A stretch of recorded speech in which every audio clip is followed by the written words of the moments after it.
بسم الله الرحمن الرحیم. السلام علیکم ورحمت الله وبرکاته. نن درته زما عزتمندو یو داسې وظیفه بیانوم چې څه هم د رب کریم نه غواړې نو درکوي به. د رزق حلال د حصول د پاره، په خپل کاروبار کې د خیر او برکت د پاره، د غریبۍ او د تنگ دستۍ د ختم کولو د پاره صرف او صرف 2 رکعاته مونځ وکئ او ورپسې یو ځل اسم اعظم ولولئ. صرف یو ځل عمل کولو سره به الله جل شانه په تاسو باندې د رزق دروازې راکولو کی او کاروبار به مو مخ په ترقۍ باندې روان شي. دغه رنګې د ستاسو د غټ نه غټ مشکل دی او پریشانی ده. د دې د وجې نه تاسو په ډپریشن کې مشکلاتو کې مبتلا یئ، نو بس صرف یو ځل په ژوند کې دا عمل تاسو ازمو کوئ، ډیر لوی خیر او برکت به تاسو ته میلو شي. چې څه دعا هم غواړئ نو الله جل شانه به په خپل دربار عالیه کې قبلوي. دغه رنګې په دشمن باندې غلبه حاصلول غواړئ یا د دشمن نه ځان بچ کول غواړئ، نو دې وظیفې کولو سره به رب کریم د ستاسو هر قسمه دشمن نه حفاظت وکړي. یا د ستاسو په کور کې خیر او برکت نشته، د ستاسو په کورونو کې جنگ جګړې او اختلافات دي، یا د ستاسو رشته نه کېږي، په هغې کې بندش دی، په هغې کې رکاوټ دی، یا د ستاسو یو لوی مقصد دی او څه جایز خواهش او تمنا ده او هغه لا تر اوسه پورې نه ده پوره شوې، نو دې ټولو مسایلو د حل کېدلو لپاره دا وظیفه تاسو کولی شئ. زما عزتمندو دا یو نبوي وظیفه او عمل دی، داسې عظیم الشان عمل چې د ستاسو ناممکنه حاجتونه به الله جل شانه پوره کړي. په حدیث پاک کې د دې وظیفې په باره کې راغلی دی، د ستاسو یو خاص حاجت دی، یو ناممکنه حاجت دی او هغه د الله جل شانه نه پوره کول غواړئ، یا د یو بنده سره د ستاسو څه کار دی، څه حاجت دی او ته دا غواړې چې د فلانې کس دې زما د فلانې کار وکړي، نو زما عزتمندو دا یو خاص او بهترین عمل او وظیفه ده. د دې په ذریعې سره تاسو خپل حاجتونه د رب کریم نه قبول او منظور کړئ، د مشکلاتو نه او د پریشانو نه نجات حاصل کړئ، خپلو دعاګانو ته د قبولیت درجه ورکړئ. زما عزتمندو په زندګۍ کې صرف یو پیر دا خاص عمل تاسو ازمو کوئ، ان شاء الله تعالی د دې چې کوم حیران کن کمالات دي تاسو به ووینئ. دا یو طاقتور عمل دی او ډیر اثر کوونکې وظیفه ده. دا داسې وظیفه ده چې دې ته نبوي وظیفه ویل کېږي. په حدیث پاک کې راځي چې کله دې څه حاجت را پیښ شي، څه قسمه حاجت دی او ناممکنه حاجت دی، یا مشکل او پریشانۍ کې تاسو راګیر شئ، په مصیبت او تکلیف کې تاسو راګیر شئ او د الله جل شانه نه حاجتونه پوره کول غواړئ چې الله جل شانه د لوی نه لوی ناممکنه حاجتونه د ستاسو پوره کړي، نو زما عزتمندو الله جل شانه به ضرور درته پوره کوي. یا زما عزتمندو یو بنی آدم دی، هغه سره د ستاسو څه کار دی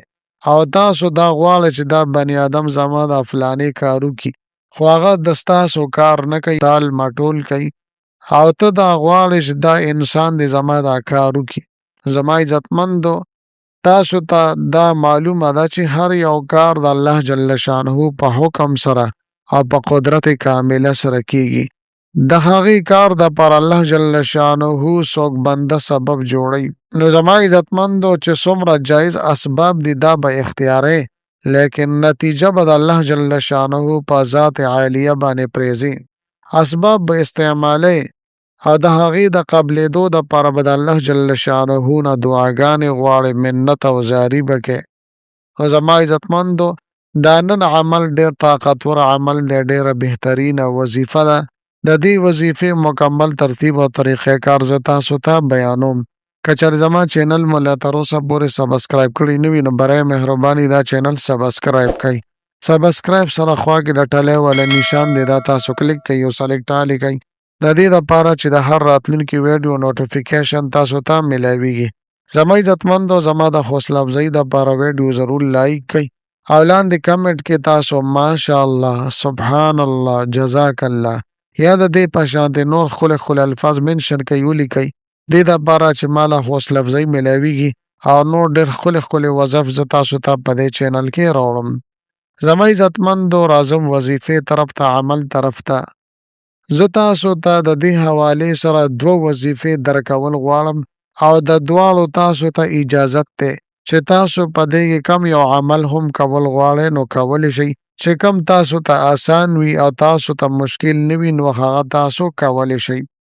زما عزتمندو که داسې ټیم وي چې مکروه ټیم نه وي نو په هغه ټیم کې به تاسو صحیح طریقې سره اودس شردام وکئ بیا به تاسو 2 رکعاته نفل صلات حاجت مونځ به وکئ کله چې مو نفل مکمل کړو سلام مو وګرځولو نو بیا به د الله جل شانه حمد و ثنا بیان کړئ که نور حمد و ثنا تاسو ته نه درځي نو دا به ولولئ سبحانك اللهم وبحمدك وتبارك اسمك وتعالى جدك ولا اله غیرك بیا به صرف یو پیره دا کلمات مبارکه تاسو ولولئ لا اله الا هو العظیم الحلیم لا اله الا هو الله رب العرش العظیم لا اله الا الله رب السماوات ورب الارض ورب العرش العظیم